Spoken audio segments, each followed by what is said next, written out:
150 ans après leur découverte, les ruines d'Angkor demeurent une énigme.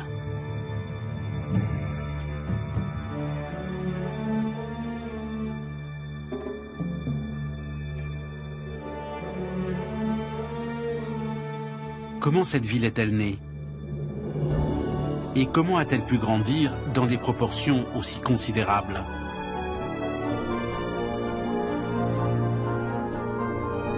Imaginez toutes les cathédrales de France réunies dans une grande forêt, comme la forêt de Fontainebleau par exemple. Et encore, c'est un peu ça d'une certaine manière, des grands sanctuaires construits à chaque fois par un souverain qui ont été placés sur le site d'Angkor et qui sont aujourd'hui envahis par la forêt. Quelle était la véritable fonction des temples d'Angkor? Aujourd'hui, une fouille archéologique répond pour la première fois à cette question. Grâce à l'usage des nouvelles technologies, l'intérieur d'un temple royal est ressuscité.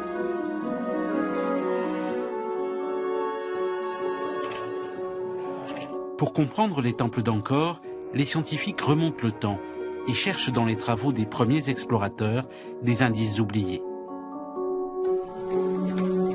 Dans les caves d'une abbaye du nord de la France, ils redécouvrent un trésor abandonné. Un témoignage d'une grande valeur archéologique. Ils sont aussi à la recherche du cœur de l'immense ville d'Angkor, l'une des cités les plus importantes de son époque. Un archéologue révèle l'endroit où tout a commencé.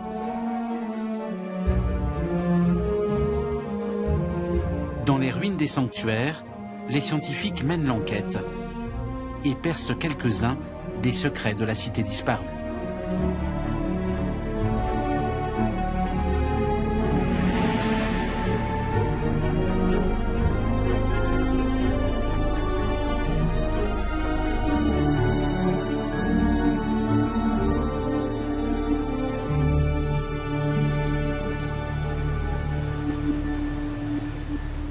L'ancienne cité d'Angkor a été abandonnée il y a près de 600 ans. La forêt tropicale a ensuite dévoré ce qui fut autrefois l'une des plus grandes villes du monde, rendant impossible toute vision d'ensemble.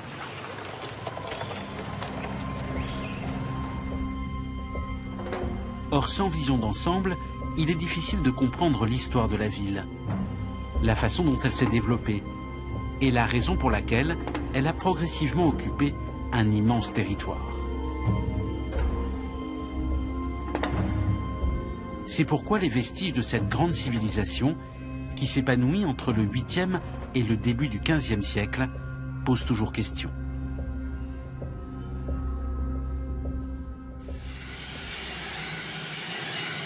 Aujourd'hui pourtant, les scientifiques vont voir, à l'aide d'un équipement révolutionnaire, ce qui jusqu'ici leur était caché par la forêt. À bord de cet hélicoptère, un laser très puissant, le lidar, va scruter la cité disparue avec la plus grande précision.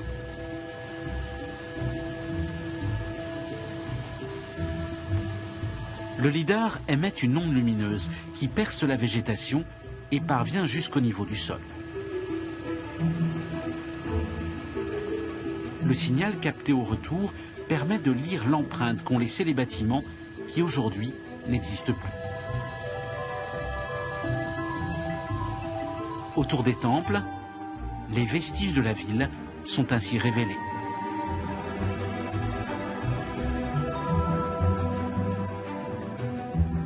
Sur une surface d'environ 200 km², le cœur de la cité, la topographie d'Angkor est relevée à une échelle de quelques centimètres.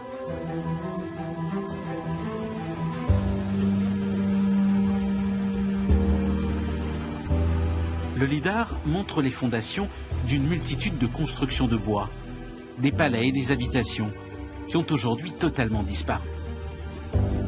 Seuls les temples, constructions de pierre, ont traversé les siècles. Une ville organisée autour de 3 immenses réservoirs, les Baraïs. Le plus vaste d'entre eux est un rectangle de 8 km de long sur 2 km de large. Le résultat de cette campagne d'exploration électronique montre une agglomération à la fois très dense et très étendue. Une agglomération constituée d'une addition de plusieurs cités, elles-mêmes construites autour des grands temples royaux.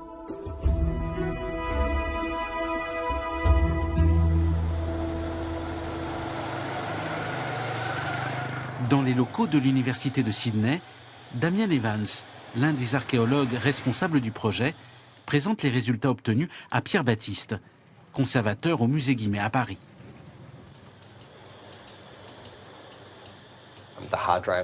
Le disque dur a été livré et tout est apparu sur l'écran. C'était très impressionnant. Non seulement les choses que nous avions anticipées, mais tout ce que nous n'attendions pas, dont nous n'avions aucune idée de l'existence dans la forêt. Si vous regardez le temple d'Angkor Wat, vous voyez très clairement la ville. Ce que vous pouvez voir ici, c'est la preuve incontestable de la poursuite de cette ville au-delà de ses limites. Une vaste extension du côté est et une extension très maîtrisée du côté ouest ici. Même dans les zones qui sont très fréquentées, comme Angkor Wat, qui ont été très étudiées pendant 150 ans et qui sont aujourd'hui visitées par des millions de touristes, même là, nous avons trouvé plusieurs nouveaux temples, y compris juste à côté d'Angkor Wat, à quelques centaines de mètres du temple. Donc ça nous donne beaucoup de nouvelles informations, même dans les zones que nous pensions comprendre complètement. Finalement, nous sommes passés à côté de beaucoup de choses.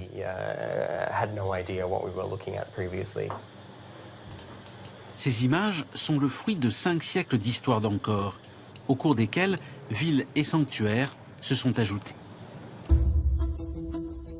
9e siècle, fondation d'Angkor, premier temple royal et premier grand réservoir. 10e siècle, 3 nouveaux souverains et 3 nouveaux sanctuaires. 11e siècle, aménagement du Grand Barail occidental. 2 temples royaux supplémentaires. Début du XIIe siècle, 2 rois, 2 sanctuaires, dont Angkor Wat le plus important de tous les temples. Enfin, 5 nouveaux temples mettent un point final à l'expansion d'Angkor, à la fin du XIIe siècle. Chaque règne est un recommencement. C'est ainsi que les rois khmers élargissent l'espace de leur capitale.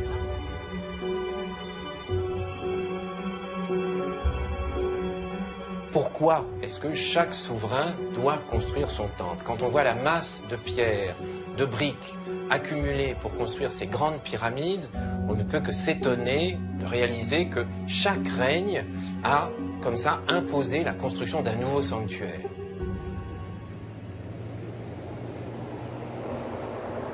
Pourquoi un nouveau temple à chaque nouveau règne? Et à quoi servaient précisément ces nombreux sanctuaires? Un archéologue cherche la réponse à ces questions à une centaine de kilomètres d'Angkor, dans l'ancienne ville de Kokher.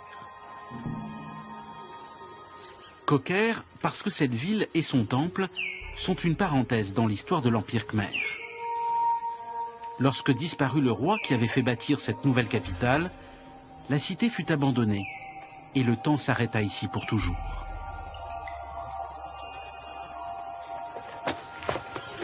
Éric Bourdonneau, archéologue français, étudie ces ruines depuis 4 ans. Il peut aujourd'hui reconstruire le sanctuaire et restituer son temple montagne, le plus grand édifice de toute l'histoire d'Angkor.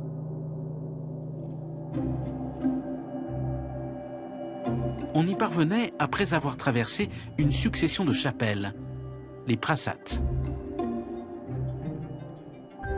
Qu'y avait-il à l'intérieur de chacune d'entre elles?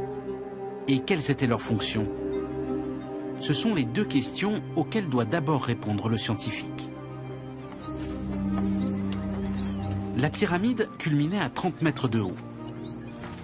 Au sommet se trouvait le symbole du temple de Kokher. Cet espace vide correspond à l'emplacement où le roi a érigé le linga de Shiva. Le linga, c'est le symbole phallique de Shiva. Il faut imaginer un gigantesque cylindre qui figure le dieu, sous sa forme la plus épurée, la plus absolue. Un bloc de plus de 4 mètres de haut, supérieur à 1 mètre de diamètre, peut-être approchant les 2 mètres de diamètre. Donc véritablement quelque chose d'inédit et qui n'est reproduit nulle part ailleurs dans le Cambodge ancien. La pyramide et le symbole de Shiva qui la couronne sont le lieu de séjour du dieu au sein du sanctuaire. Dans le projet initial, le linga était lui-même recouvert d'une chapelle. Mais les travaux n'ont jamais été réalisés. Le site de Koker ayant été rendu à la forêt 20 années seulement après sa construction.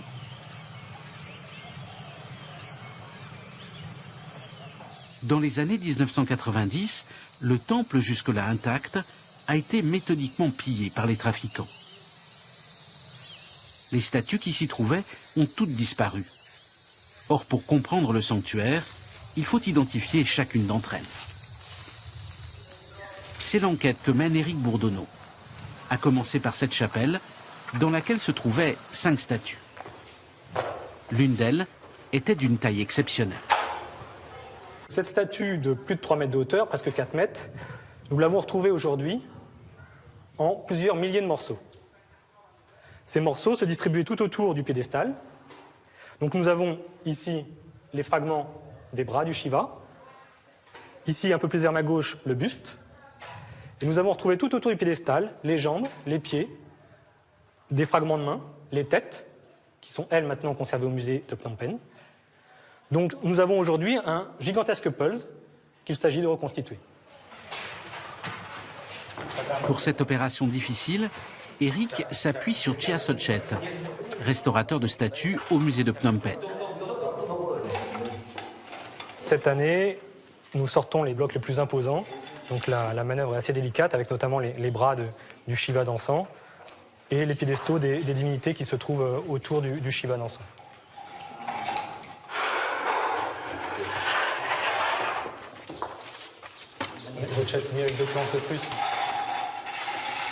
L'équipe commence son travail par le piédestal de l'une des 4 statues qui entouraient autrefois Shiva. Une statue qui se trouve aujourd'hui au musée Guimet, à Paris.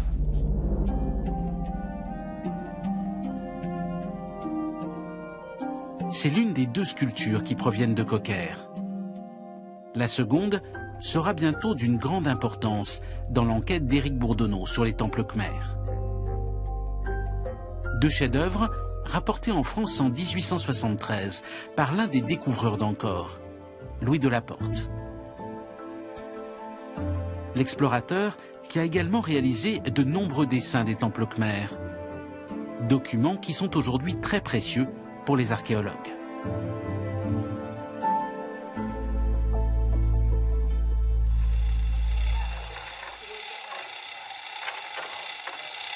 C'est la statue de la déesse, c'est-à-dire de l'épouse de Shiva. Donc sa fonction, c'était d'accompagner la danse de Shiva. Donc la déesse dansait en même temps que Shiva.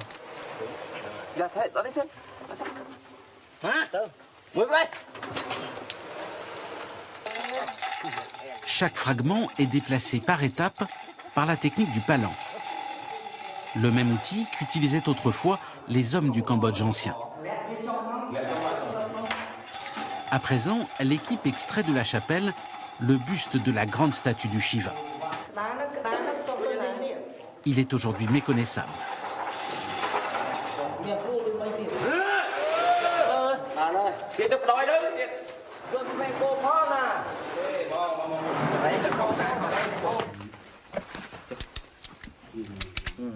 Ici, on voit vraiment clairement les traces du burin des pilleurs.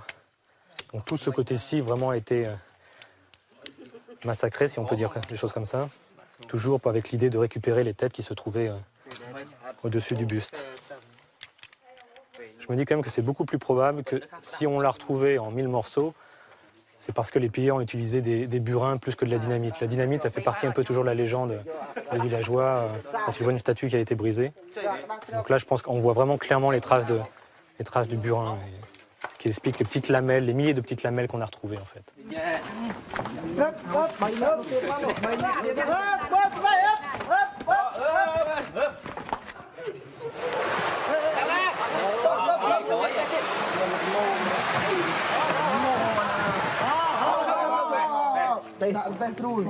Donc ce sont les bras droits de Shiva que nous venons de sortir. Ici, l'épaule que nous reconnaissons facilement. 60 cm de profondeur. Cela donne une bonne idée encore de la dimension colossale de la statue. Donc 5 bras, les bras antérieurs. 1, 2, 3, 4, 5. Avec, pour chacun des bras, l'avant des bras qui tenait des attributs. Donc il y a une main qui tient par exemple une calotte crânienne, une main qui tient un trident, l'attribut par excellence de Shiva, une main qui tient une massue. Donc de manière générale, ce sont des attributs associés à la dimension guerrière de cette danse.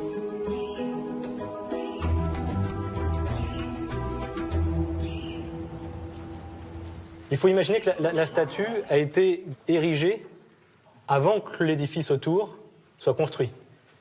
Car une fois l'édifice construit, il était extrêmement difficile, voire impossible pour les anciens Khmers, de faire rentrer la statue et l'ériger à l'intérieur du piédestal.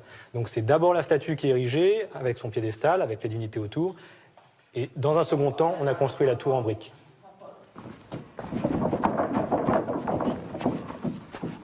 Ah, c'est pas mal, hein? Vous imaginez bien Shiva en train de danser, là?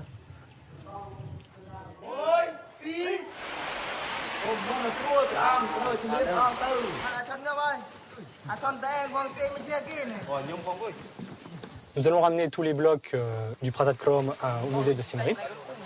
Nous allons les scanner et nous allons, à partir de ces scans, réaliser une restitution virtuelle de ce groupe sculpté.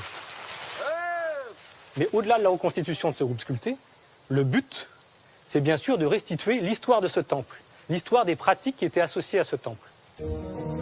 Comprendre pourquoi le souverain du Xe siècle, qui a régné à Kokher, qui a implanté sa capitale à Kokher, pourquoi il a construit ce temple, pourquoi il a érigé ces statues.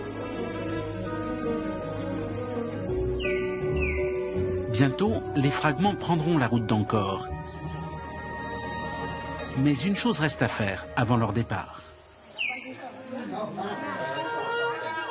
Il faut obtenir l'assentiment des villageois. C'est la raison pour laquelle, le lendemain, ils se réunissent devant la chapelle pour une cérémonie.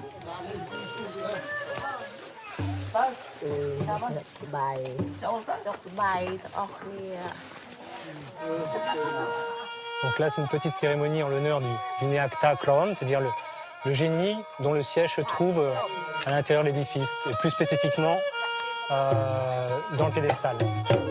Donc c'est une cérémonie pour propicier ce génie-là, puisqu'on a sorti les blocs, on a déplacé les blocs qui se trouvaient à l'intérieur de l'édifice. Le génie du lieu, le Neakta, va se manifester par l'intermédiaire d'une vieille dame, qui est en quelque sorte sa représentante attitrée. Elle va entrer en transe et se laisser posséder.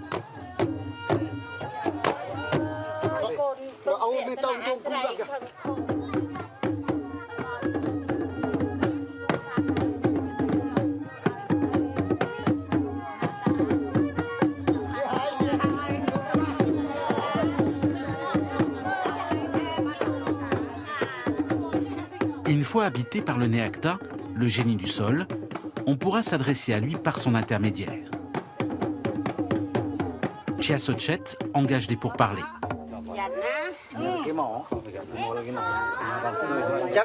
Je viens vous demander l'autorisation de travailler avec tranquillité, de transporter toutes ces statues dans les meilleures conditions et que vous demandiez à l'être suprême de nous donner sa protection, parce que nous ne sommes pas aptes à communiquer directement avec lui. Si cette fois on emporte sans permission, attention, je vous aurais averti. Ils expliquent au Neakta qui a pris possession de la dame, là, qui maintenant n'est plus elle-même, et véritablement le Neakta Krom. Pourquoi on a sorti tous les blocs, et Sochet essaie d'expliquer parce qu'il y a eu beaucoup de pillages, les blocs ont beaucoup souffert, et que le but de sortir tous ces blocs, c'est bien de réparer en quelque sorte les dommages qui ont eu lieu. Mais le génie s'inquiète un peu de savoir si les blocs vont pouvoir revenir. Nous, Cambodgiens, on ne peut pas le faire. Mais les Européens, ils ont beaucoup d'argent pour le faire. Et ils veulent reconstituer la statue au mieux, pour pouvoir satisfaire l'esprit. Les Européens vont même jusqu'à chercher les plus petits débris pour les mettre dans la machine. Si on met tous les débris dans la machine, elle va tout reconstituer en un seul morceau.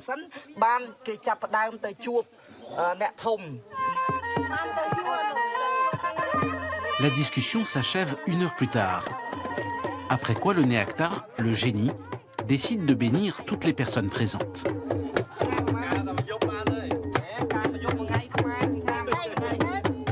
La vieille dame prend ensuite la direction de la chapelle, où elle va donner sa bénédiction au piédestal du Shiva, à l'intérieur duquel l'esprit est censé avoir élu domicile.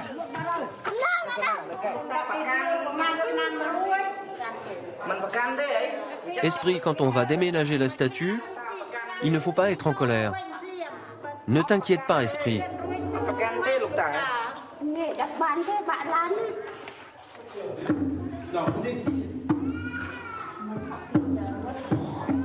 Quand la cérémonie s'achève, le Néacta a donné son autorisation. Les fragments peuvent partir, à condition toutefois de revenir dans un délai le plus court possible. Quelques années tout au plus, a ordonné l'esprit du sol de Coquet.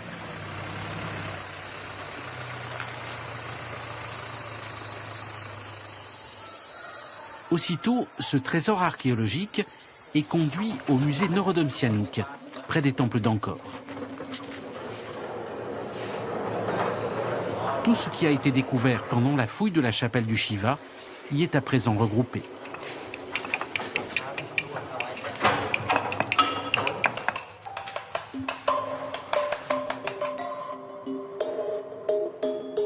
Sur place, une équipe composée de scientifiques des universités de Heidelberg et de Phnom Penh va numériser les fragments les plus importants.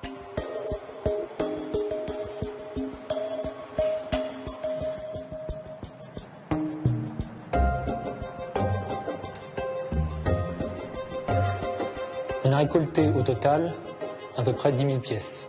Sur ces 10 000 pièces, 1000 présentent une forme reconnaissable.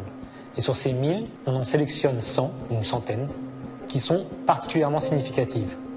Ce sont ces 100 pièces, ou un peu plus, qui vont nous servir à reconstituer le Shiva. Et cette restitution virtuelle sera bien sûr un outil extrêmement précieux pour la restauration réelle qui, j'espère, viendra à l'avenir.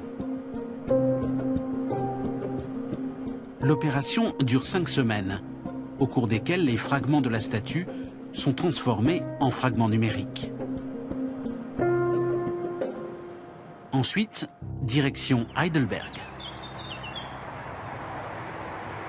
C'est ici que le Shiva va reprendre sa forme d'origine. Heidelberg possède en effet l'une des meilleures universités d'Allemagne, dont un département se consacre à l'application des mathématiques à l'archéologie.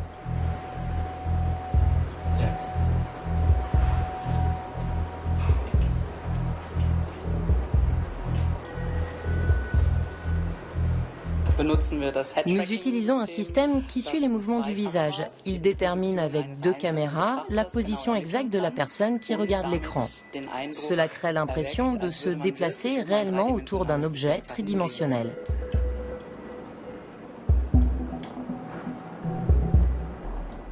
Il faut se souvenir de la difficulté qu'on a eue à sortir les blocs du temple à Coquer. Là, enfin, on peut s'affranchir de la pesanteur, on peut déplacer les blocs extrêmement facilement. Et donc, on peut commencer à rassembler le pulse.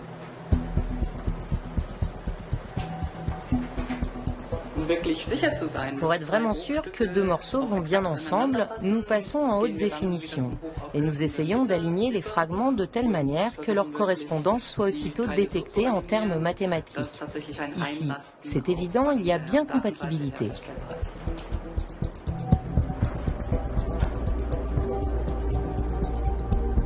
Shiva avait 10 mains, il a 5 têtes, 2 mains pour chaque tête. Mais on n'a retrouvé que 6 mains. Donc là, on essaye déjà de remettre à leur place les mains qu'on a retrouvées.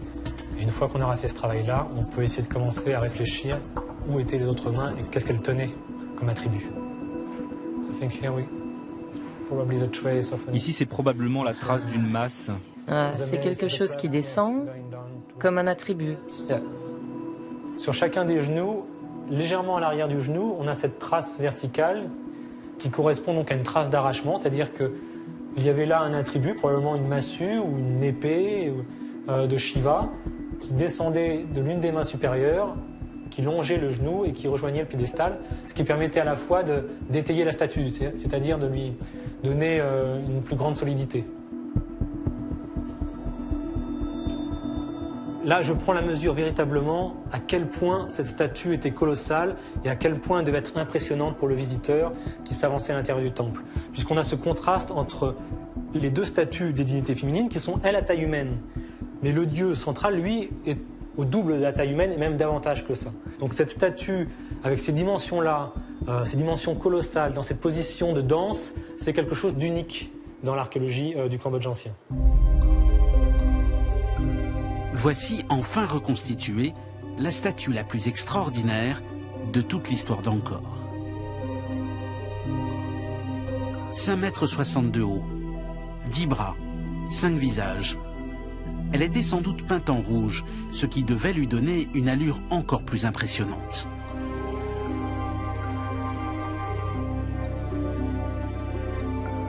Autour de Shiva, dans la chapelle, Uma, son épouse bienveillante. 2 joueurs de tambour,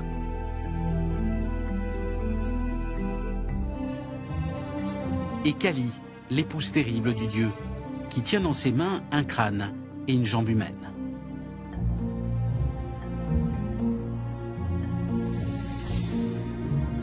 La chapelle d'entrée du temple était en quelque sorte l'antichambre de l'au-delà.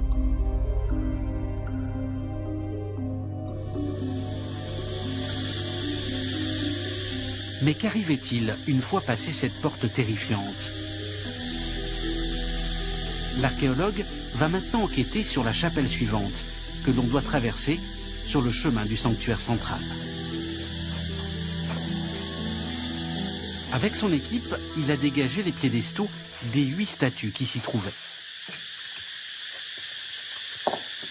Il faut à présent les identifier et comprendre quelle était la scène représentée.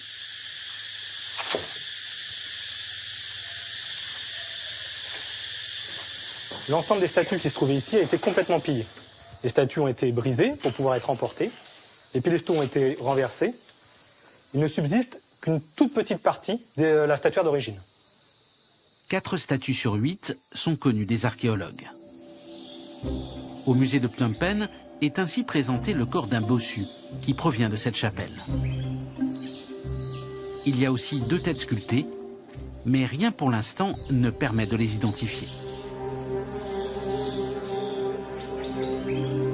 Cette seconde chapelle est donc une énigme. Et elle le serait restée si Louis de la Porte, l'explorateur français, n'était venu à Coquerre et avait immortalisé les statues avant leur disparition.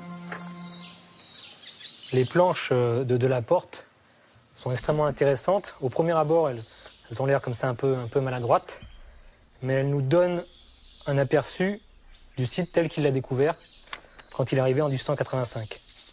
Donc les statues sont encore debout, elles émergent des couches archéologiques, mais tout est en place, rien n'a été renversé, quelques têtes sont manquantes, mais c'est tout. Tout est là.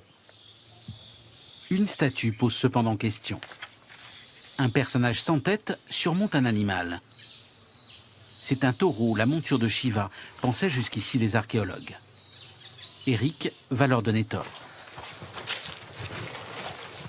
Pendant la fouille de la chapelle, il découvre un fragment qu'il met aussitôt en correspondance avec la tête de l'animal. On voit bien le dessin des cornes. Et ces cornes, elles s'élancent sur les côtés horizontalement. Donc ce sont des cornes de buffle, non pas des cornes de taureau. On a retrouvé un second fragment de ces cornes qui devrait se placer à peu près à cet endroit et qui donne une idée de l'envergure des cornes du buffle. Et donc si c'est un buffle et non un taureau, la divinité qui était assise dessus n'est pas Shiva, mais Yama. Yama, c'est le juge des morts et le roi des enfers. Donc l'interprétation de l'ensemble du groupe sculpté change complètement. C'est une scène du jugement des morts qui a été érigée ici. Le terrible Yama était donc présent au cœur du temple de Coquerre. Mais pour quelle raison? Qui devait-il juger?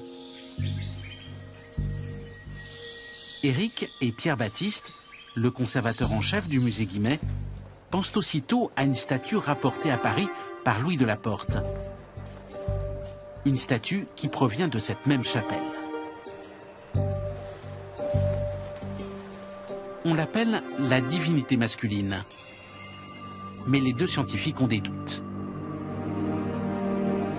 Et si cette statue représentait plutôt un humain? Dès la même époque, on a ici des sortes de mèches de cheveux plus naturelles, d'une certaine manière.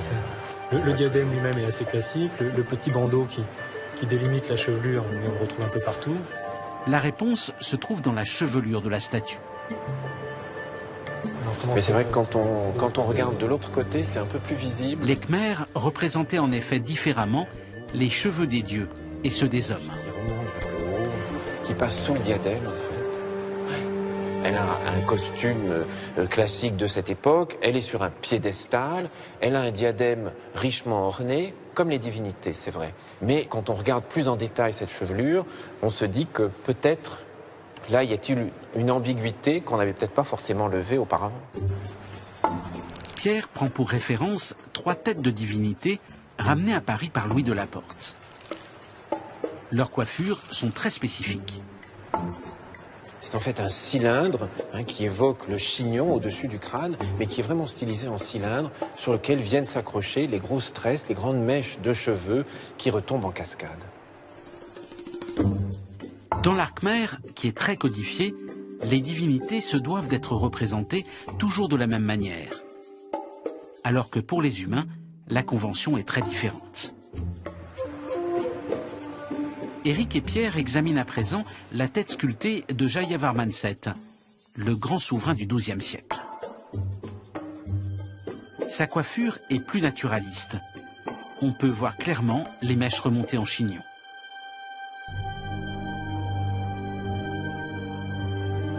Cela ressemble à ce qu'ils ont observé sur la tête de la divinité masculine. Cette statue pourrait donc être une représentation humaine. Mais de qui pourrait-il s'agir? Éric Bourdonneau pense alors à une stèle qui appartient au temple de Wat Phu et qui pourrait montrer une scène similaire à celle du temple de Koker. Ici, un personnage royal, avec son diadème. Il a les bras tendus vers l'avant, il tient un manuscrit, et dans ce manuscrit sont consignés, très certainement, ses hauts faits de souverain. Il le présente à Yama, le juge des morts, qui tient une massue et assis sur un buffle bien reconnaissable. Derrière lui est accroupi un petit personnage qui a les bras liés dans le dos. Ce petit personnage, il est l'objet d'un sacrifice. Ce sacrifice, il est réalisé par l'assistant d'Yama qui se trouve ici. Il tient dans sa main droite une épée, tenue fermement, une épée plate, qui va servir à décapiter ce prisonnier.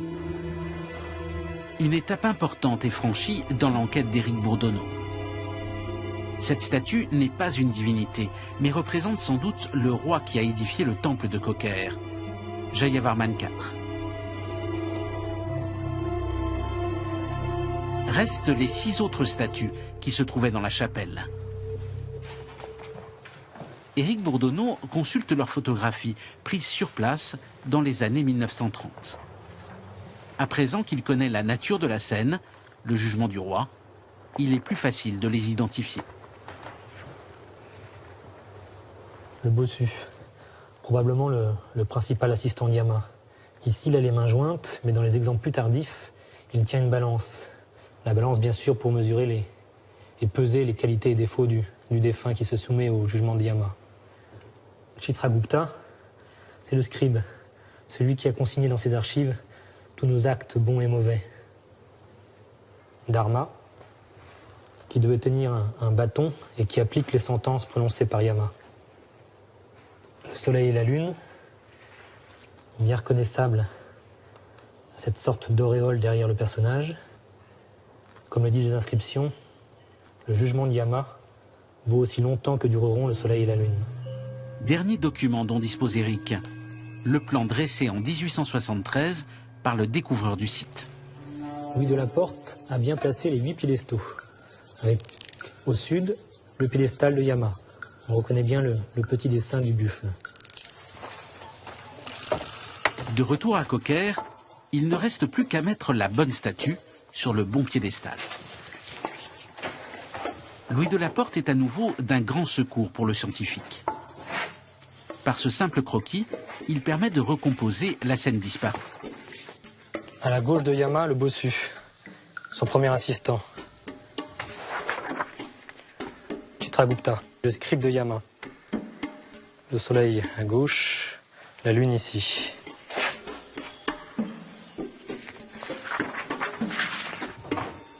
La statue du Musegime, la statue du roi. Tournée vers Yama, le juge des morts. Le roi se soumet au jugement de Yama, mais ce n'est pas un procès véritablement. Ce qui est important, c'est de mettre en scène la mort du roi, qui va renaître dans le séjour de Shiva. De cette renaissance de séjour de Shiva, il va ressortir divinisé. Les archéologues pensaient jusqu'ici que cette chapelle était dédiée à Shiva. Éric montre au contraire qu'elle abrite le face-à-face de deux grands personnages. Le souverain, qui présente le grand livre de son règne, et Yama, le dieu des enfers.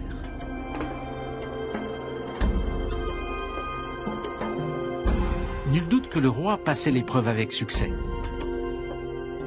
Il avait ainsi symboliquement franchi le seuil de l'au-delà et en était revenu profondément transformé. Ce jugement des morts, ça change tout, ou disons beaucoup de choses, dans la compréhension que nous avons du temple Khmer. On imaginait que c'était simplement la demeure du dieu. Aujourd'hui, on découvre que le dévot qui s'avance vers le centre du sanctuaire, le centre du temple Khmer, passe devant le jugement de Yama. Donc, il subit une mort, éventuellement rituelle, pour mieux renaître dans le séjour du dieu. Donc c'est une perception complètement nouvelle du temple Khmer. Mais ce n'est pas tout. En examinant attentivement le sol de la chapelle, Éric remarque des encoches. À quoi pouvaient-elles donc servir? On a là 3 rainures qui partent du piédestal de Yama. Ici, un des 4 trous de poteaux qui est disposé autour de l'espace central. Des trous de poteaux et des entailles dans la pierre. Éric pense à un lieu de cérémonie. Il imagine un baldaquin au centre de la chapelle. Il fait alors la relation avec la stèle de Vatpu, dans laquelle un homme était sacrifié au dieu Yama. Sous ce baldaquin, fait-il l'hypothèse, cette cérémonie pouvait se dérouler. On peut penser que ce dispositif très particulier est lié à une mise en scène rituelle lors de laquelle le roi sacrifiait un homme. Donc un homme était décapité, comme on le voit sur la stèle de Vatpu, décapité à la place du roi. Il mourait pour le roi. Cette chapelle était le chaînon manquant pour comprendre l'ensemble de l'édifice. Éric Bourdonneau peut à présent reconstituer le chemin qui mène de la porte du temple au cœur du sanctuaire. Il y a d'abord la rencontre avec le terrible Shiva, le dieu créateur, omniscient et destructeur. Ensuite, il faut traverser les douves et se présenter devant Yama, le roi des enfers. Et ce n'est qu'après avoir franchi le seuil de cette pièce, c'est-à-dire après avoir pénétré dans le domaine de la mort, qu'on peut accéder au sanctuaire central.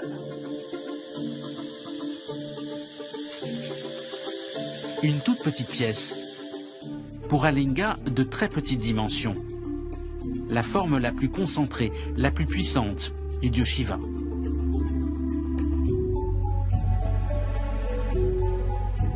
Shiva qui séjourne également au sommet de sa pyramide. Mais cet impressionnant édifice de pierre n'est pas l'aboutissement du parcours. Derrière le temple montagne de Coquerre se trouve en effet une colline d'une quinzaine de mètres de haut. Dans la plaine très plate de la région d'Ancor, c'est une anomalie. L'archéologue s'y est donc intéressé. Nous avons réalisé des fouilles et des sondages à l'intérieur de cette colline qui ont montré la présence d'une couche de 15 mètres de profondeur formée de cendres et de charbon. On peut penser que ce charbon provient d'un gigantesque bûcher funéraire. Et cette donnée-là est extrêmement importante car elle s'accorde assez bien avec la dimension funéraire qu'on a pu mettre par ailleurs en évidence avec l'étude de la statuaire. Les villageois racontent que cette colline est la tombe de l'éléphant blanc. Plusieurs autels comme celui-ci lui sont consacrés. Or, l'éléphant est un symbole royal pour les Cambodgiens. Dans les mémoires, c'est ainsi transmis le souvenir de ce bûcher. Un indice supplémentaire qui confirme que Koker était bien autrefois un temple funéraire.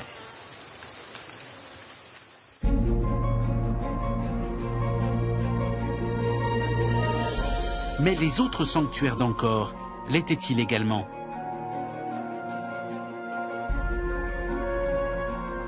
La question est d'importance, car si tel était le cas, cela expliquerait que chaque souverain ait voulu construire son temple. Qu'en est-il ainsi d'Angkor Wat, le plus prestigieux de tous les temples khmers? Au XIIe siècle, au moment de sa construction, l'art khmer excelle dans les bas-reliefs. Et c'est ainsi qu'est représenté le dieu Yama, le roi des enfers, et non plus sous la forme d'une statue.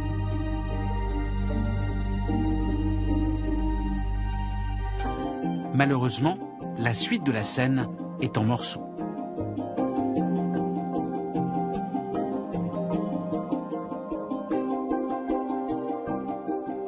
Comment remonter le temps? Est-il possible de voir les reliefs d'Angkor comme les ont vus les premiers explorateurs, il y a près de 150 ans?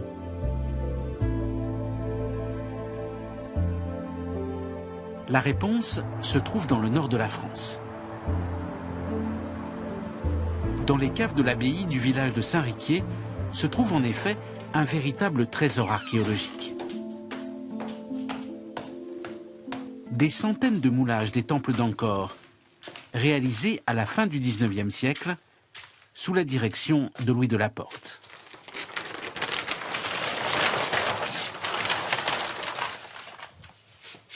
Louis de la Porte a fait mouler un certain nombre de ces linteaux qui ont justement des très beaux décors en saillie et qui ont beaucoup souffert de l'action de la pluie et du soleil, et le grès s'est dégradé.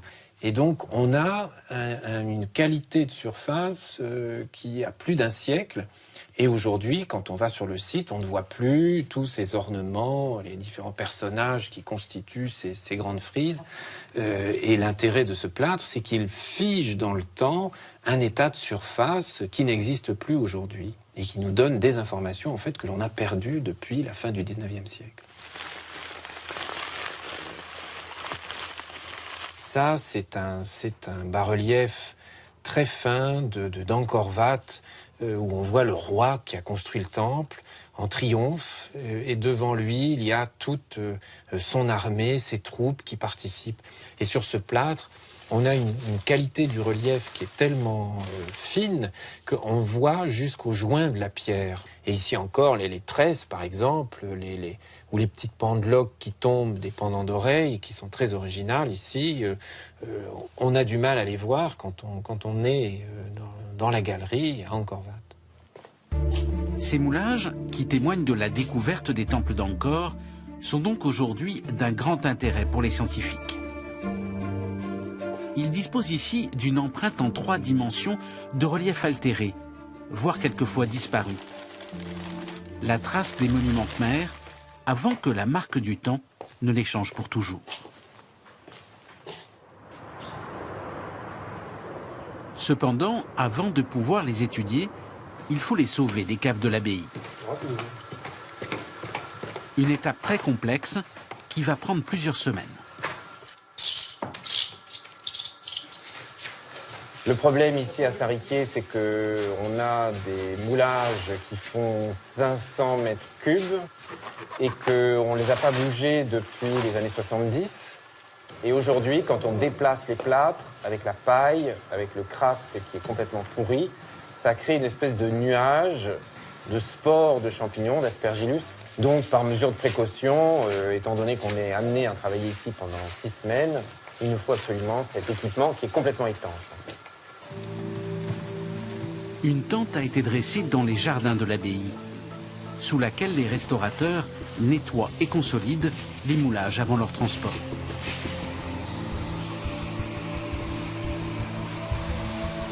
Chacun de ces fragments appartient à un ensemble, l'empreinte d'une partie d'un temple d'Angkor.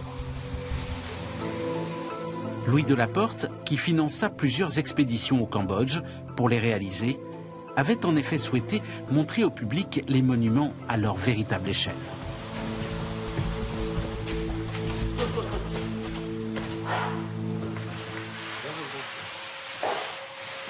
Il faut imaginer dans la forêt les gens qui découvrent ces sculptures qu'on ne connaît pas, qui vont devoir les mouler, donc dans des conditions effroyables. Ils doivent faire des empreintes à la terre, etc. Faire des tirages en plâtre sur place, et puis mettre tout ça en caisse, transporter ça sur des chariots transportés par des buffles ou sur des radeaux pendant la saison des pluies, amener tout ça à Saigon, et puis faire tout le trajet par bateau, arriver à Paris par la Seine, par péniche. Et tout ça, c'est toute cette aventure humaine qui me fascine, en fait, depuis cette découverte, cette redécouverte des temples d'Angkor, et cette volonté un peu folle de les montrer presque à échelle 1, à Paris, dans un musée. C'est bon pour toi? On pourra le régler après. On va voir comment on va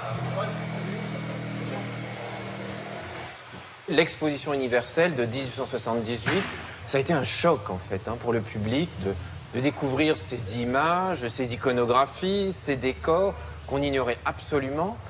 Et ça a été, oui, une vraie révélation, plus d'ailleurs du côté du grand public que du côté des scientifiques. C'est le grand public qui s'est le premier émerveillé pour tout ça, parce qu'il se moquait un peu de savoir ce que c'était que ces sculptures, alors que les scientifiques étaient plus réservés parce qu'ils étaient perdus en fait devant ce monde qu'ils ne connaissaient pas, dont ils ne connaissaient pas l'ancienneté. À l'époque de la réalisation des moulages, les temples étaient enfouis sous la forêt tropicale. La végétation recouvrait la pierre et les reliefs, ce qui les protégeait des rigueurs du climat. Cela explique qu'ils restituent des sculptures parfaitement intactes. Regarde, tu vas encore avoir une autre marche. Proche de leur état du début du XVe siècle, quand la ville fut abandonnée. C'est pourquoi, une fois restaurés, certains d'entre eux vont être scannés. Prenez votre temps, prenez votre temps. Alain,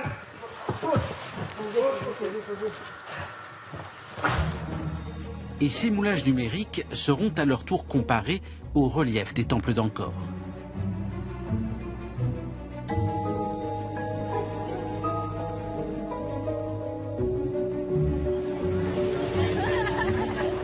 Quelle a été la dégradation des sculptures ces 150 dernières années?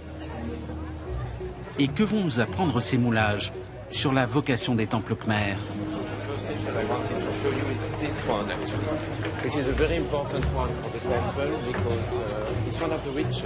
Pierre Baptiste et Dominique Neusser, de l'université de Heidelberg, commencent leur travail par la porte occidentale du temple. C'est pas le meilleur moment parce qu'effectivement on est au moment d'une fête bouddhique ici, il y en a beaucoup dans le calendrier khmer. Et donc il y a à la fois l'affluence des touristes habituels dans ce temple et puis celle des Cambodgiens qui viennent rendre hommage au Bouddha, puisque ce sanctuaire, à l'origine vishnouite, depuis le XVIe siècle est devenu un grand temple bouddhique, le sanctuaire le plus sacré de tout le Cambodge.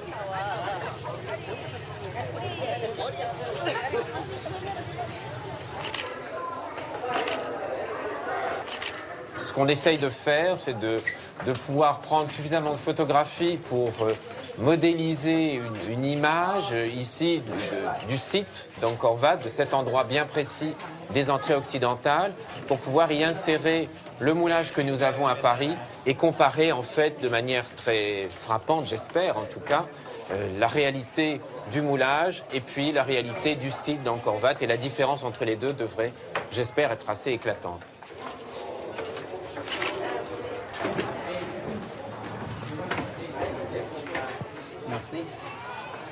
C'est vraiment une chance de disposer de cet échafaudage, parce que ça nous permet de travailler dessus pour prendre des prises de vue frontales du linteau. Puis ça nous donne aussi une bonne idée de la difficulté qui était celle des pionniers, des découvreurs à la fin du 19e siècle, qui ont dû disposer eux-mêmes de structures qu'ils ont dû faire pour monter les éléments nécessaires à la réalisation des moulages, des prises d'empreintes de linteaux, parfois placés à 4 mètres de hauteur, comme celui sur lequel on est en train de travailler pour le moment.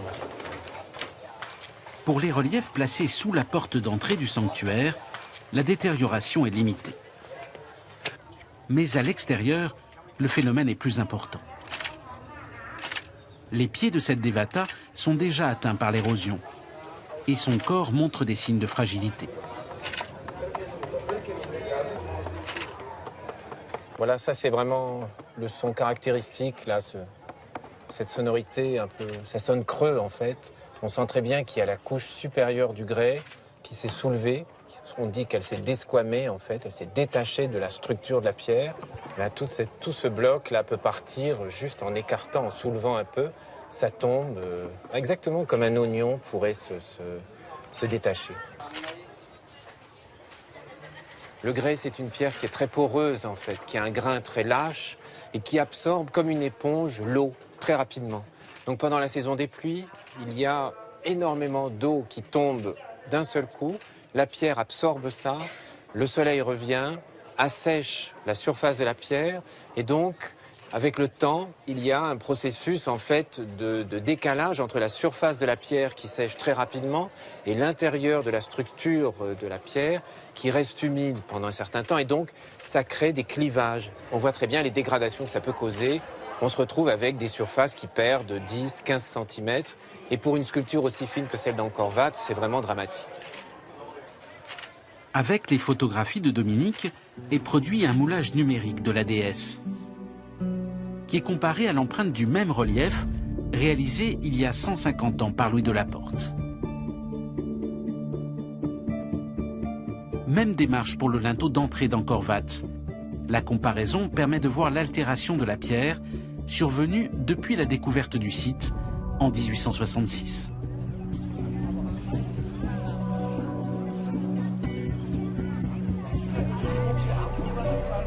Une fois passé l'allée centrale qui mène au sanctuaire, Pierre et Dominique rejoignent la deuxième galerie, dont le mur intérieur est couvert de reliefs. C'est ici que l'on peut trouver les plus belles sculptures et celles qui offrent aux scientifiques les informations les plus précieuses. Malheureusement, à cet endroit, les altérations sont encore plus graves.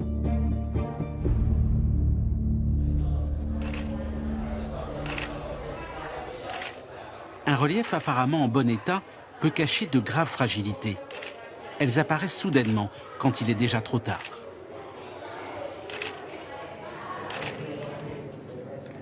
Le professeur Hans Leisen de l'Université de Cologne se bat depuis 10 ans contre la maladie du grès qui fait dans cette galerie des dégâts considérables. Aujourd'hui, il consolide la trompe d'un éléphant sous laquelle un espace vide est en train de se constituer. Oui, on peut appeler ça une maladie de la pierre. Un processus qui s'est développé sur plusieurs siècles. Aujourd'hui, l'ensemble a vieilli. Les problèmes ne se produisent pas du jour au lendemain. Mais une fois que le phénomène d'érosion est avancé, un morceau peut tomber, soudainement.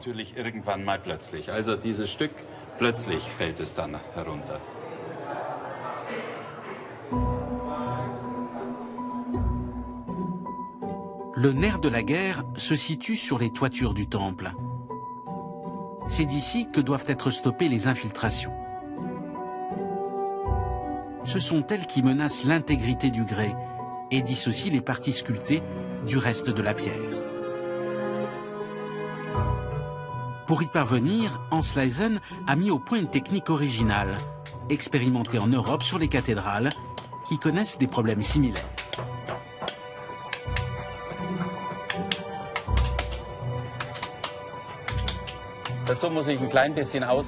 Les Khmers disposaient d'une technique de construction très spéciale.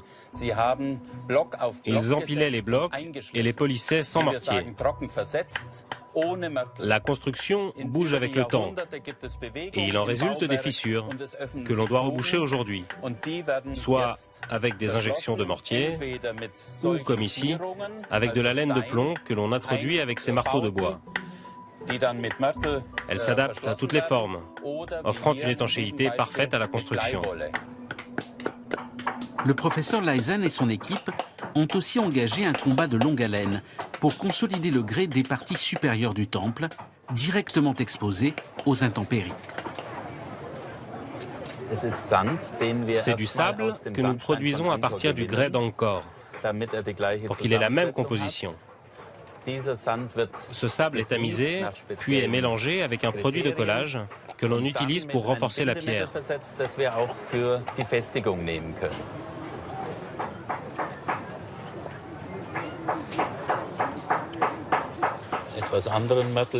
Nous avons un autre mélange très liquide pour atteindre l'espace qui s'est formé derrière la surface de la pierre.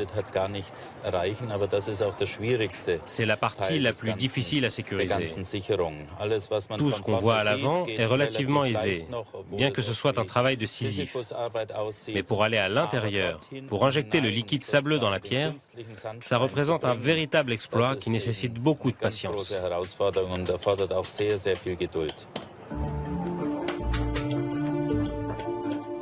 Voilà pourquoi les moulages réalisés par Louis de la Porte, à la fin du XIXe siècle, sont d'une grande valeur. Quand il est déjà trop tard, il s'agit de l'unique empreinte existante des reliefs disparus. Ce sont ainsi des documents essentiels quand on veut comprendre la célèbre galerie des cieux et des enfers, terriblement mutilée en 1947. En fait, toute cette partie de la galerie sud, la moitié est, s'est effondrée sur elle-même et tous les blocs sont arrivés en avant. En fait, tous les piliers se sont effondrés vers l'extérieur du temple et ce qui fait que toute cette partie a considérablement souffert. Et c'est pour ça qu'on lit très mal tous ces épisodes. La partie inférieure, c'est encore possible, on y voit les enfers, mais la partie supérieure, c'est plus difficile puisque tous les cieux, en fait, ont disparu. Donc on a la princesse qui est au centre dans son palais et puis toutes ces suivantes qui se trouvent pile à la ligne qui a été brisée, en fait, au moment de l'écroulement. Et donc on a perdu tous les visages. On a la finesse des costumes, des mains, des bijoux qui est préservée. On a les parures, les tiares qu'elles ont. Mais la partie centrale, on n'a plus les regards, en fait. Et ces regards, on les a seulement à Paris, dans nos réserves au musée Guimet. Cette galerie a une grande importance dans l'enquête sur les temples d'Angkor. Car elle raconte la vie des Khmers, après leur jugement par Yama, le dieu des enfers. Quelle est la place de la divinité dans ce sanctuaire?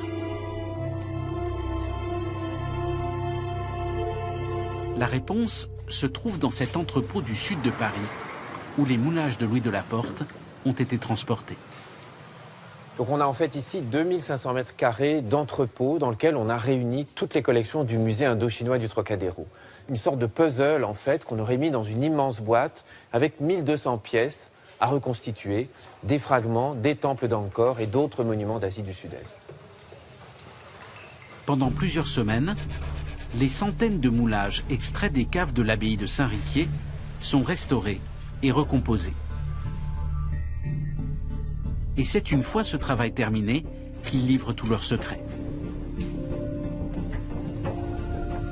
Le résultat est particulièrement spectaculaire pour la galerie des cieux et des enfers, qui était intacte dans les années 1880, lorsque l'empreinte a été réalisée.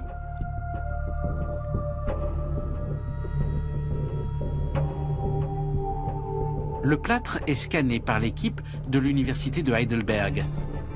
Le moulage numérique sera ensuite comparé aux fragments recomposés de la galerie au Cambodge.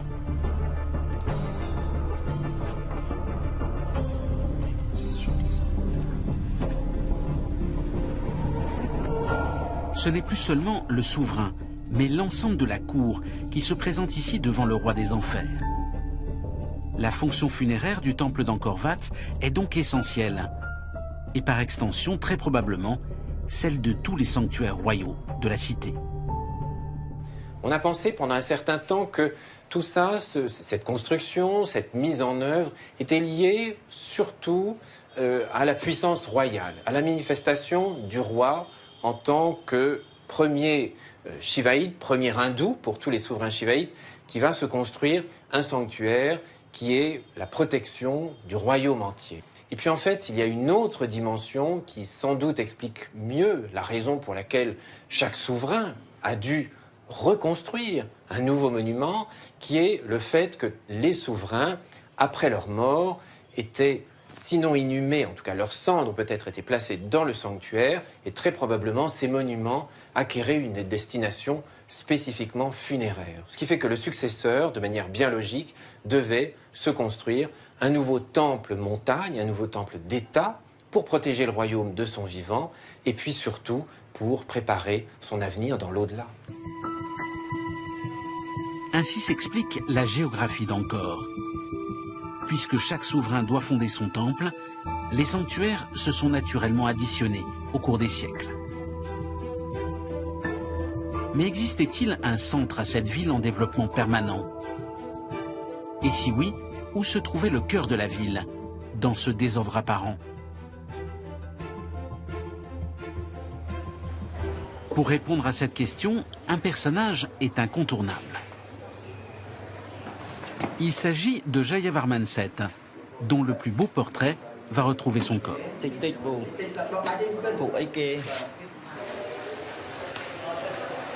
Extrait des sous-sols du musée de Phnom Penh, il est conduit dans l'atelier de restauration.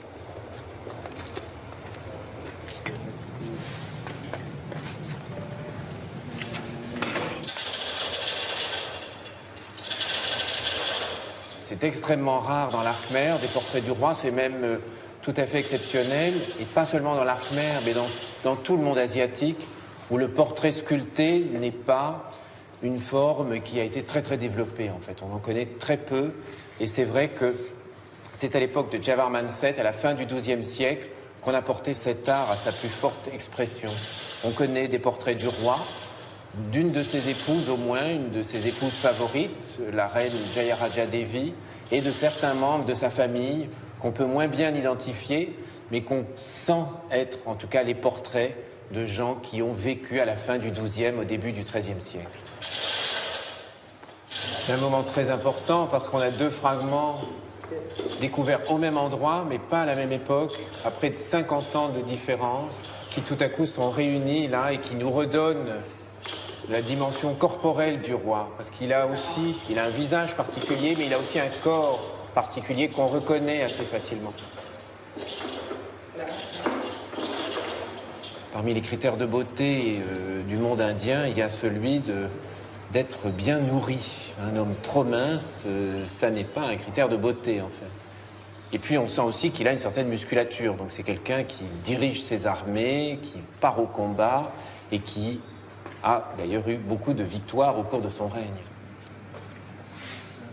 On attribue au souverain, le dernier grand roi d'Angkor, la seule ville fortifiée de l'agglomération. Elle est appelée Angkor Thom, la grande ville en khmer. Ces enceintes datent de la fin du XIIe siècle. Mais la ville qu'elle protège pourrait être bien plus ancienne que cela.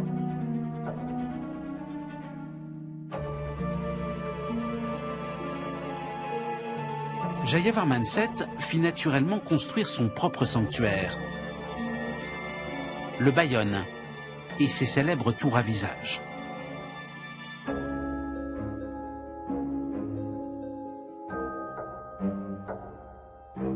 La tour centrale est située au cœur d'Angkor Thom, un carré fortifié de 3 km de côté, à l'intérieur duquel se trouve une autre enceinte, celle du palais royal.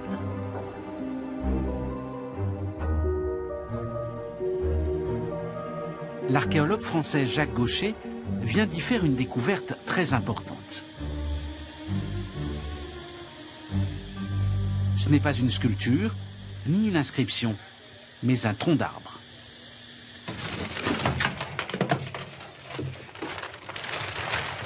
Il en garde un échantillon dans cette caisse remplie de sable humide, pour mieux conserver le bois.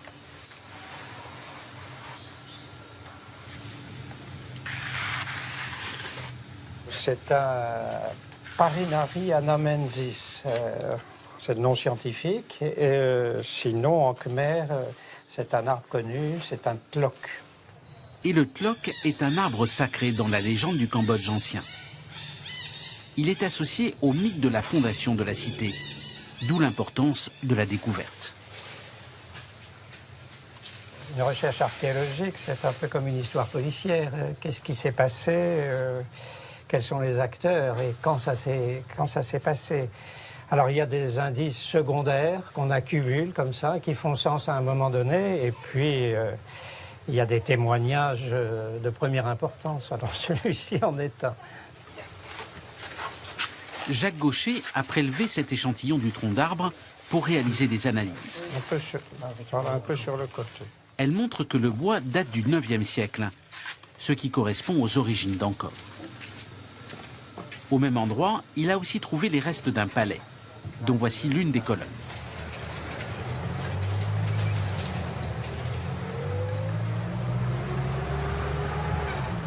Ce matin, il ramène ces vestiges archéologiques sur les lieux mêmes de leur découverte.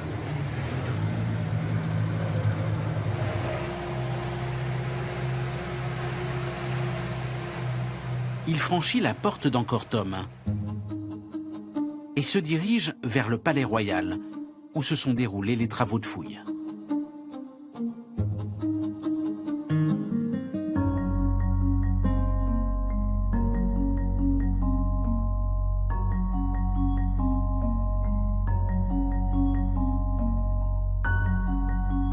Cet endroit, c'est le palais des rois d'Angkor Thom. C'est un grand rectangle de 600 mètres par 200 mètres, et au centre de ce palais, il existe ce qu'on appelle un temple montagne, une pyramide à gradins, qui présente 3 gradins en latérite, et qui est au cœur de ce palais.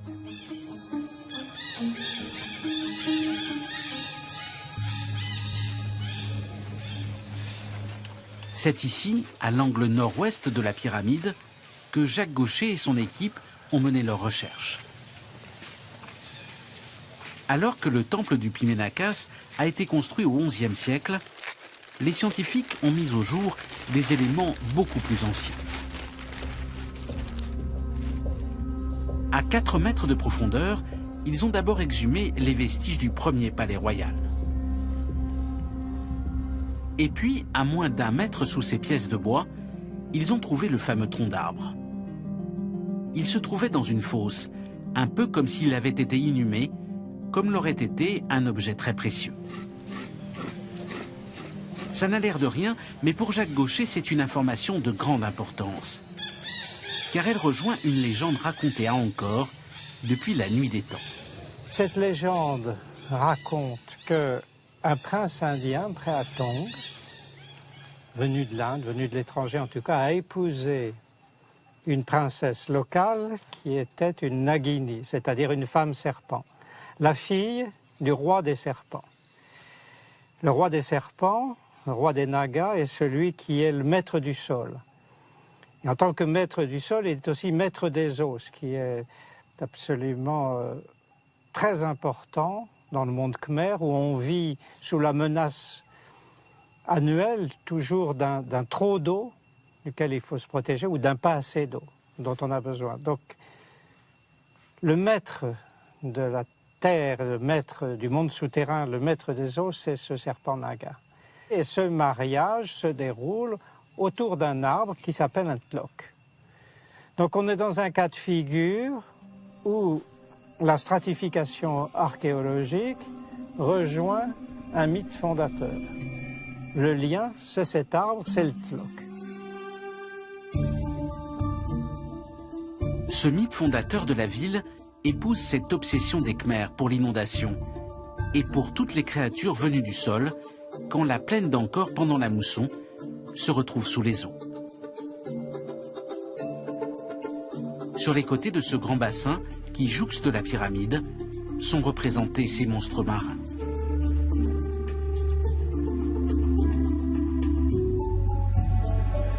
Le mythe du Tlök est resté vivant tout au long de l'histoire d'Angkor. Ainsi, au XIIIe siècle, un diplomate chinois qui séjourne dans la capitale des Khmers fait le récit de ce que lui racontent ses habitants. Chaque nuit, le roi doit monter au sommet du Pimenakas. Il y rencontre un génie sous la forme d'un serpent à 9 têtes. Et quand il prend la forme d'une femme, il s'unit à lui. Cette union mystique est quotidienne, elle doit impérativement avoir lieu pour la stabilité du royaume. Au cas où le serpent à 9 têtes n'apparaîtrait pas, c'est une menace pour la vie du roi et bien sûr pour l'avenir du royaume. Le palais royal est donc le lieu où naquit, au moins symboliquement, la première dynastie angkorienne. À l'endroit même où était inhumé un arbre Tlök, l'arbre mythique de la fondation d'Angkor, se trouvait, pense Jacques Gaucher, le centre de gravité de toute l'agglomération, et plus largement, de tout l'Empire. Toutes les nuits, au cours d'un rituel, la royauté khmère se régénérait au sommet de cette pyramide. Et cela a duré plus de 500 ans.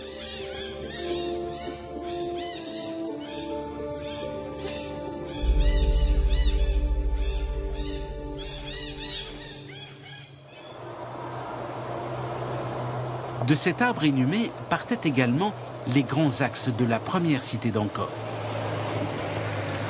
Jacques Gaucher pense qu'à la fin du IXe siècle, 2 chaussées mettaient en relation le palais, le premier sanctuaire royal, et le premier grand réservoir de la ville, le Barail oriental. Quelque part sous les enceintes d'Angkor Thom, il a ainsi récemment fait une autre découverte qui confirme cette hypothèse. Dans la forêt d'Angkor, il a mis au jour une chaussée enterrée à 3 mètres de profondeur.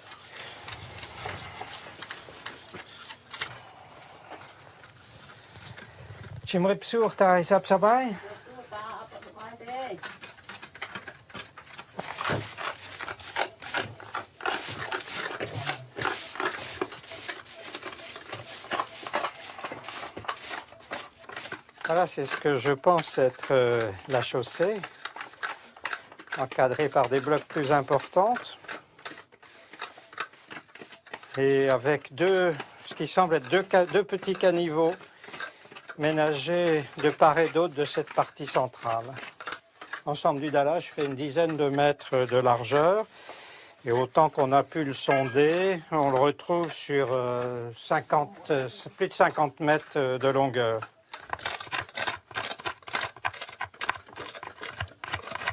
On se situe dans l'axe exact du Pimenakas et même de la tour centrale du Pimenakas qui est à 1200 mètres à l'est de ce point-ci.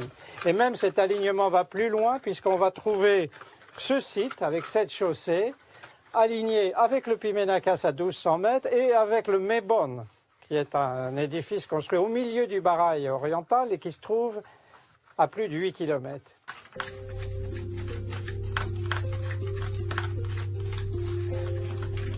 Le lieu de la fouille est situé à l'endroit précis où passe un axe d'une longueur considérable,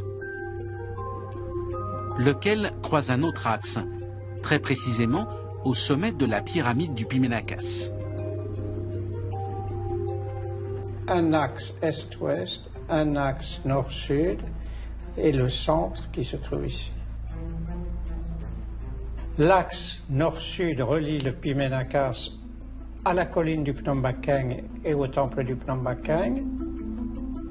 Le Phnom Bakheng, la première colline sacralisée par le fondateur d'Angkor à la fin du IXe siècle, avec la construction de ce temple. L'axe est-ouest relie le palais royal et le Barail oriental, ainsi que le Mebon oriental, qui est une construction qui se trouve en son centre. Le Mébone oriental, construit sur une île située au centre du premier grand barail, c'est-à-dire du premier réservoir de la ville. On peut dire que le cœur de l'agglomération de la ville d'Angkor, la capitale historique, c'est Angkor Thom, et on peut dire que le véritable centre, au plus profond du cœur, là où la ville d'Angkor palpite, si on peut dire, c'est à l'endroit du Palais Royal. Centre politique, centre religieux qui impose une géométrie à l'ensemble, et en même temps, comme nous le montrent les légendes rapportées oralement, centre magique. La spécificité du site d'Angkor, c'est que la centralité principale, elle est donnée par le palais des rois d'Angkor, beaucoup plus qu'on ne l'imagine, et sans doute beaucoup plus que par les temples. Angkor Thom, une ville que l'on datait jusqu'ici de la fin du XIIe siècle, est donc beaucoup plus ancienne que cela. De même que cet immense espace qui jouxte le palais des rois d'Angkor. La terrasse des éléphants, la tribune royale, le lieu où le souverain assistait aux grandes cérémonies et aux défilés militaires.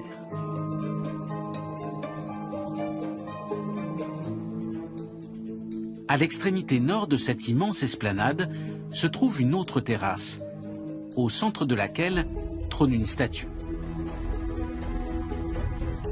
Lors de sa découverte, on l'a baptisé le roi lépreux.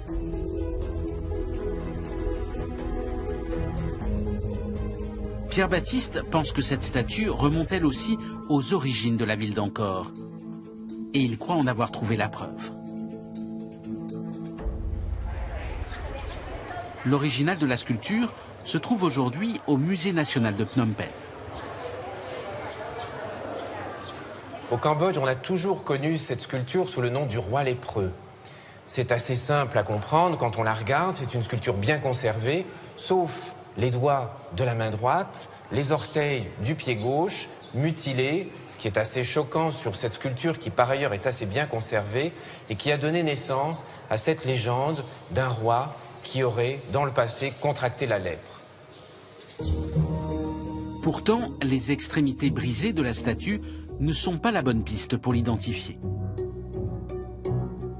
Il faut observer la bouche et les dents, qui sont bien celles de Yama, le dieu des enfers.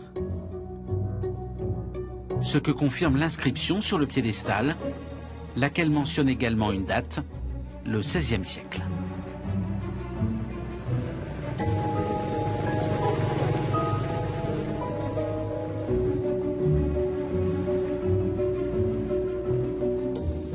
Et Yama préside à la crémation et à toutes les cérémonies funéraires, puisque c'est le juge des morts, c'est le roi du dharma. Et du coup, la logique de l'espace prend tout son sens, puisque on est là très en hauteur, dans un lieu qui, contrairement au reste du palais, est au vu et au su de tout un chacun dans la ville. Et donc la crémation royale donnait naissance à des sortes de réjouissances, en tout cas un événement populaire très fort, qui faisait que ici, quand il y avait la crémation du souverain, la place devait être tout simplement noire de monde. Pierre-Baptiste relève cependant une anomalie. La date inscrite sur le piédestal n'est pas cohérente avec le style de la statue. Il fait une comparaison avec deux autres sculptures, beaucoup plus anciennes, qui datent de la fin du 8e siècle et du début du 9e siècle. Les ressemblances sont frappantes. Quand on compare les deux sculptures, on voit très bien que dans les proportions générales du buste, on retrouve la même chose. Des épaules très larges, un torse large aussi avec des pectoraux très dessinés et une musculature puissante. Et ici, c'est vraiment dans l'économie générale du visage que les choses sont très sensibles. On retrouve d'abord les proportions, presque identiques, indépendamment de la coiffure qui n'est pas la même. Mais si on se concentre sur les arcades sourcilières, les proportions des yeux, l'arête du nez, le traitement de la moustache, par exemple, qui est très caractéristique, ou bien les proportions de la bouche, on voit qu'on est aussi assez proche entre ces deux sculptures. Ce qui est intéressant parce que ça nous placerait, en fait, cette statue de Yama entre la fin du 8e siècle et le début du 9e siècle.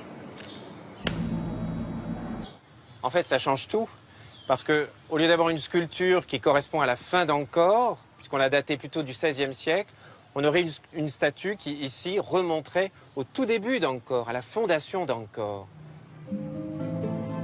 Quelques centaines d'années de différence, et cette statue devient l'une des clés de l'histoire de la cité. Le dieu Yama trônait probablement depuis toujours à proximité du palais royal. À la mort du souverain, la divinité jugeait le roi devant la foule des habitants de la cité.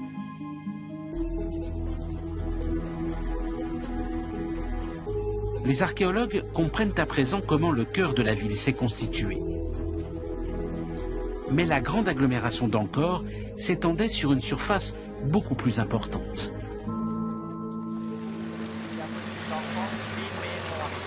Sans compter les villes moyennes de l'Empire, dont les sanctuaires étaient d'une très grande qualité architecturale. C'est le cas du Prakan de Kompongsvai, un temple et une ville situés à une centaine de kilomètres d'Angkor. En fait, là, on est sur une route angkorienne qui reliait Angkor, Beng Mealea, au Prakan de Kompongsvai, qu'on appelle ici plutôt Pakan, en fait.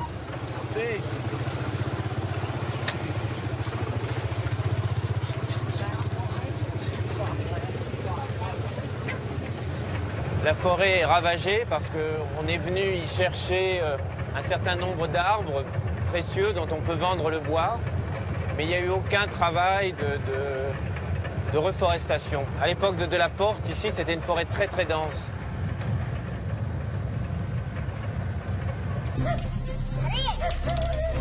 Le Prakan de Kompongsvai fut fondé au XIe siècle. Il se trouve aujourd'hui à 5 heures de route d'Angkor. Mais arriver jusqu'ici, au temps de Louis de la Porte, était une véritable aventure.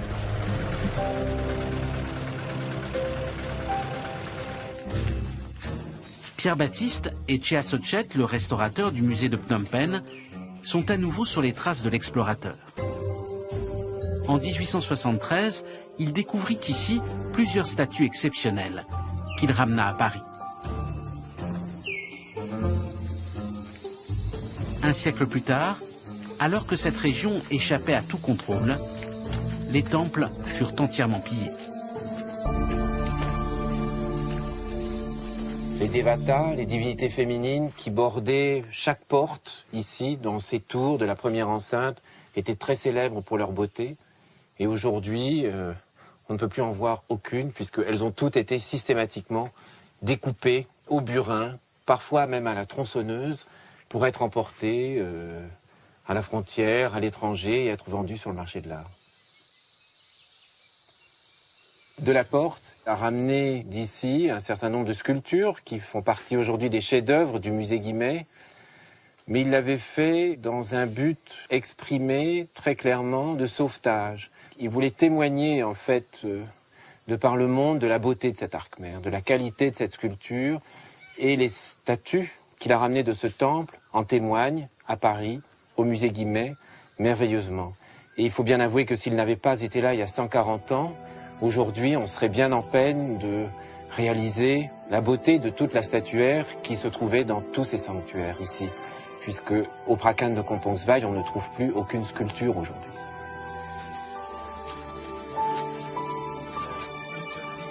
À présent, un autre péril guette les monuments du site.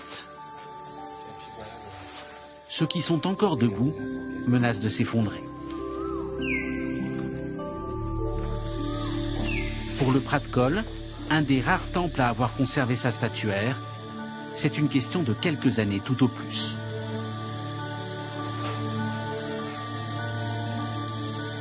Même là, le linteau de la porte, tu vois, il est juste cassé parce que c'est le poids là qui appuie.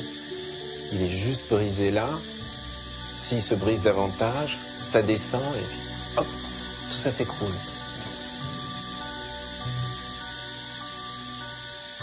Ce qui est extraordinaire, c'est de se retrouver aujourd'hui encore dans des monuments dans cet état. On est là, perdu dans la forêt, face à un monument magnifique, mais qui est quand même dans un état de dégradation et puis surtout qui est en train, là, qui est très fragilisé, qui est en train de disparaître sous nos yeux. Enfin, c'est vraiment le sentiment que donnent tous ces blocs qui nous entourent, avec des sculptures magnifiques, des reliefs splendides, et puis des sanctuaires dans lesquels on a encore beaucoup d'interrogations. Et c'est ça qui est fascinant, c'est que tout ce travail est loin d'être fini, et ça sera celui de nos successeurs, des générations qui viendront, j'espère en tout cas, toujours aussi fascinés par la beauté et la magie de ces temples d'Angkor. Cet endroit n'a jamais été véritablement fouillé.